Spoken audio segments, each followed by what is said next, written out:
The bathroom door closed behind us with a soft click. The music from a company party instantly faded, turning into a distant thump through the walls. Bright laughter, clinking glasses, celebration. All of it stayed on the other side of that door. Inside, it was quiet. Too quiet. She stood just a few feet away from me. Calm, controlled, powerful. The kind of presence that made you straighten your posture without realizing it. Her perfume lingered in the air. Expensive, subtle, unfamiliar to someone like me.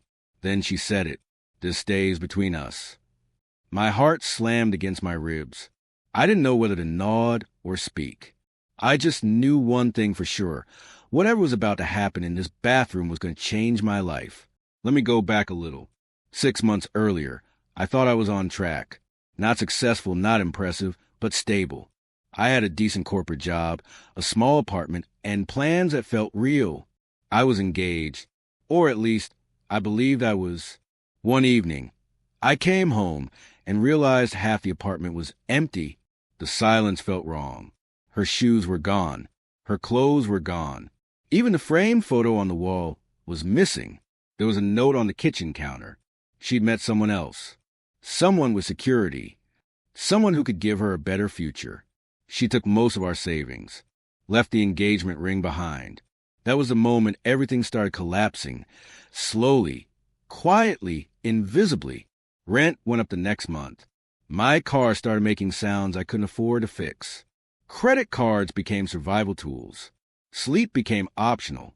Food became whatever was cheapest. At work, I pretended nothing was wrong. I smiled. I showed up early. I stayed late. But exhaustion doesn't stay hidden forever. Deadlines slipped. Small mistakes appeared. Nothing dramatic, just enough to make me noticeable in the worst way. And then she arrived. The new CEO. People talked about her in low voices. Efficient, ruthless, no tolerance for weakness. Departments were restructured. Jobs disappeared. Everyone started acting busy, terrified of being next. I knew I was vulnerable. That's why the company holiday party felt like a performance test instead of a celebration. I wore my cleanest suit and took public transport to save money. The ballroom was full of confidence I didn't have. People laughed easily.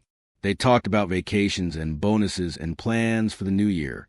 My phone vibrated in my pocket. A banking alert. Insufficient funds. My rent was due in 3 days. My hands started shaking. I tried to hide it, but my chest felt tight. I was out of options. Out of time. That's when I felt someone watching me. I looked up. She was standing near the bar, talking to executives, but her eyes were on me, studying, observing, like she already knew something I didn't want anyone to see. I looked away, pretending to listen to a conversation I wasn't part of. I decided to leave early, quietly, before anyone noticed. I was almost gone when I heard her voice behind me. Leaving already? I turned. She stood there, confident, unreadable. I have something urgent, I said. She didn't smile. Come with me? She led me down a hallway, past the restrooms, past the noise.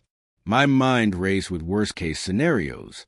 She stopped at the women's bathroom, checked inside. Empty. She looked at me. Inside.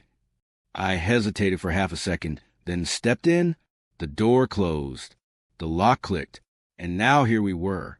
Inside the bathroom, under bright lights, my reflection looked pale, tired, like someone barely holding it together.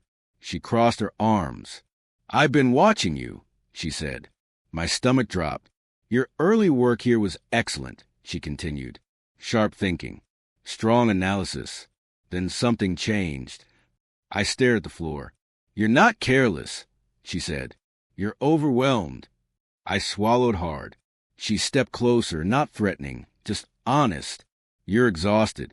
You stopped eating with your team. You wear the same suits. You look terrified every time your phone lights up. My throat tightened. I'm managing, I said, but even I didn't believe it. No, she said softly. You're drowning. Silence filled the room. Then she surprised me. She told me about herself. Years ago, a broken relationship, hidden debt, working nonstop while pretending she was fine, almost destroying herself just to survive. "I see myself in you," she said, "and I don't want you to break the way I almost did." I finally asked a question I'd been holding inside since we locked the door. "Am I being fired?" She shook her head. "No, I'm offering you help." She handed me a folder. Inside was something I never expected: a company-backed mentorship and support initiative, financial adjustment, resources, stability.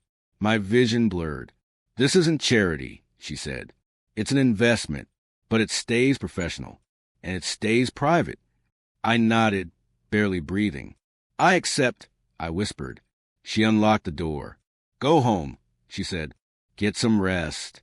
We'll talk Monday." I stepped back into the hallway, my legs weak. Outside, the cold night air hit my face. I stood there for a moment, breathing, trying to understand what had just happened. I hadn't been fired. I'd been seen. That bathroom conversation saved me. Over the next weeks, things changed. Bills got paid.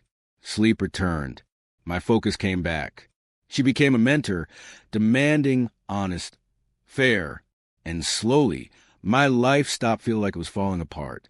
All because of one moment, one locked bathroom door, and one sentence that started as a secret and became the beginning of everything.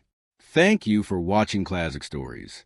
Don't forget to like, comment, and subscribe for more stories that remind us how powerful compassion truly is.